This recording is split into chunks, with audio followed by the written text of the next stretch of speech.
Marina sempre imaginou que a gravidez seria como nos filmes. Uma mulher radiante, com barriga redondinha perfeitamente posicionada, cabelos brilhantes e aquele sorriso sereno de quem carrega uma vida dentro de si. Aos 28 anos, casada há 3 anos com Pedro, ela finalmente viu as 2 linhas aparecerem no teste de farmácia.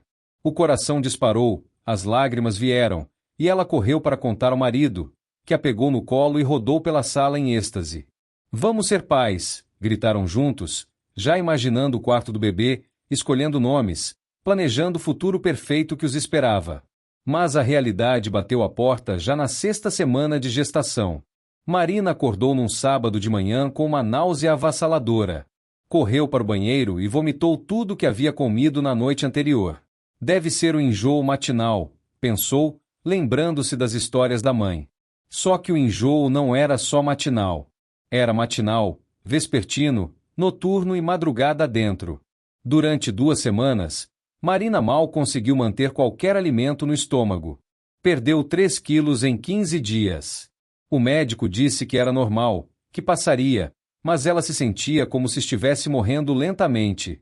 Pedro, bem intencionado, comprava todos os tipos de biscoito de água e sal, gengibre em todas as formas possíveis, e repetia mantras motivacionais que havia lido na internet.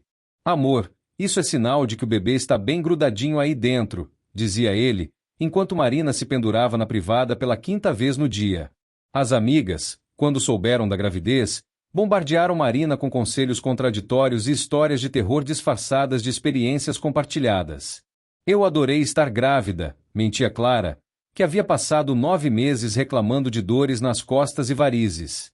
"É a melhor fase da vida de uma mulher", completava Júlia, esquecendo-se convenientemente dos 3 meses de repouso absoluto que teve que fazer. Marina começou a perceber que existia uma conspiração do silêncio em torno da gravidez. Era como se todas as mulheres que já haviam passado por isso tivessem assinado um pacto para omitir os detalhes mais brutais da experiência. No 3º mês, quando os enjoos finalmente diminuíram, Marina pensou que o pior havia passado. Lê do engano. Chegaram as dores nas costas, que a faziam andar como um pinguim desengonçado. O corpo começou a inchar de formas que ela jamais imaginou ser possível. Os pés pareciam 2 linguiças prestes a explodir dentro dos sapatos, e ela teve que comprar 3 números maiores em apenas um mês.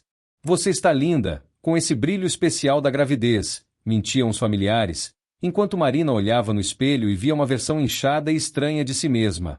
A verdade é que ninguém havia contado para Marina sobre os gases constantes e embaraçosos, sobre a prisão de ventre que a deixava dias sem evacuar, sobre a necessidade urgente de fazer xixi a cada 15 minutos, especialmente à noite, quando finalmente conseguia dormir.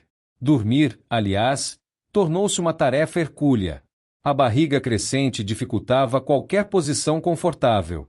Pedro comprou travesseiros especiais, almofadas para gestantes, mas nada funcionava. Marina passava as madrugadas se revirando na cama como uma baleia encalhada, enquanto o marido roncava pacificamente ao lado. "Você precisa descansar pelo bebê", dizia a sogra, como se Marina não quisesse nada mais na vida do que uma noite inteira de sono. No 5º mês, surgiram as estrias. Marina havia comprado cremes caríssimos, óleos milagrosos, mas as listinhas roxas apareceram mesmo assim, desenhando um mapa rodoviário em sua barriga. Ela chorou por horas, sentindo-se traída pelo próprio corpo. "Estrias são medalhas de honra", consolava a mãe, mostrando as próprias marcas desbotadas pelo tempo. Mas Marina não queria medalhas. Queria apenas se sentir bonita novamente.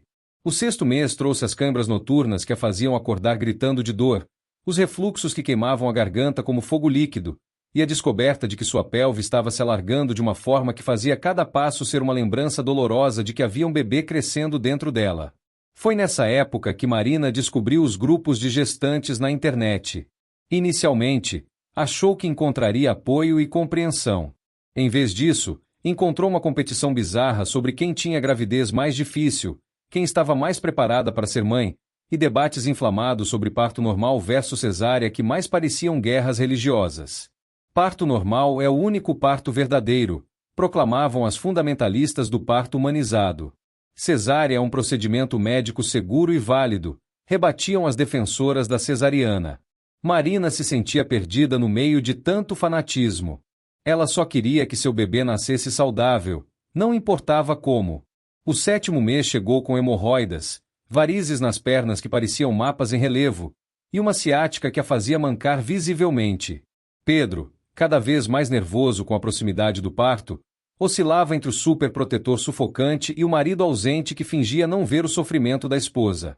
Você está exagerando, disse-ele numa tarde, quando Marina reclamou pela 10ª vez das dores nas costas. Foi a primeira briga séria do casal em 3 anos de casamento. Marina explodiu, gritando todas as verdades que havia engolido durante meses. Como era difícil carregar uma vida dentro de si, como seu corpo não lhe pertencia mais, como ela se sentia feia, desconfortável e completamente perdida. Pedro ficou chocado. Ele realmente acreditava que a esposa estava apenas um pouco mais sensível. Nunca imaginou a dimensão do que ela estava vivendo. Nessa noite, conversaram até o amanhecer. Marina contou sobre cada dor, cada desconforto, cada medo. Pedro ouviu, pediu desculpas e prometeu estar mais presente.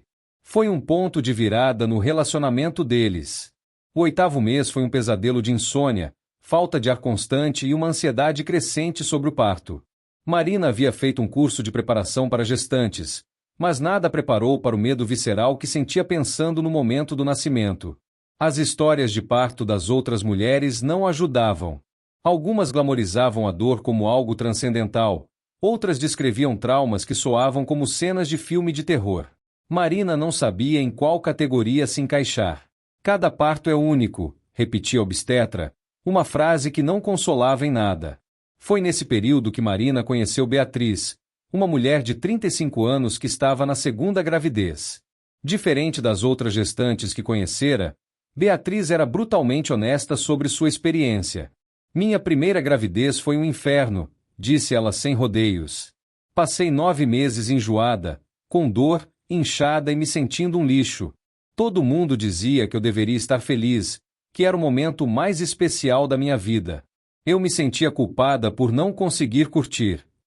Marina finalmente encontrou alguém que falava sua língua.